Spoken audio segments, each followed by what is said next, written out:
સમાચારની શરૂઆત કરીએ તો નવસારી જિલ્લાના ગણદેવી તાલુકાના અંચેલી ગામની ઘટના। અંચેલી પૂર્વમાં ગેસ લાઇનમાં લીકેજથી 100 થી વધુ ઘરના ચૂલા 12 દિવસથી બંધ।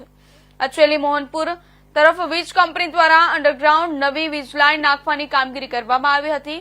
એ જમીનમાં નાખેલા ગેસ પાઇપલાઇનમાં ક્યાંક લીકેજ, ગેસ પાઇપલાઇન પડેલા લીકેજમાં પાણી ભરાવાના કારણે ગેસ દરેકના ઘરે પહોંચી શકતો નથી।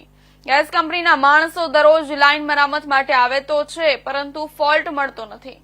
દર 10 દિવસથી 100 ઘટના લોકોને પડી રહી છે તકલીફ। ગેસ લાઇન ન ચાલતા ચૂલા ઉપર રસોઈ બનાવવા માટે મજબૂર છે।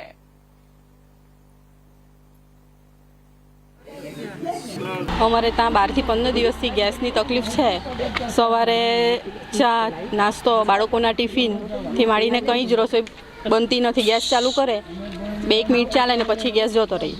એવું આખો દિવસ અમે ફોન કરીએ તો અમે આવેલા જ છે, અમારી ટીમ અહીંયા અંચેલીમાં છે જ, પણ કંઈ ચાલુ થતી નથી। એમ રસોઈ કેવી રીતે બનાવો છો? રસોઈ તો બનતી જ નથી। ગેસ પર મૂકેલું હોય તો રસોઈ કાચી જ રહી, તરત જ જતી રહી ગેસ પાછો। કેટલા દિવસથી આ સમસ્યા? 12 થી 15 દિવસ। કેટલા લોકો પરેશાન થાય છે?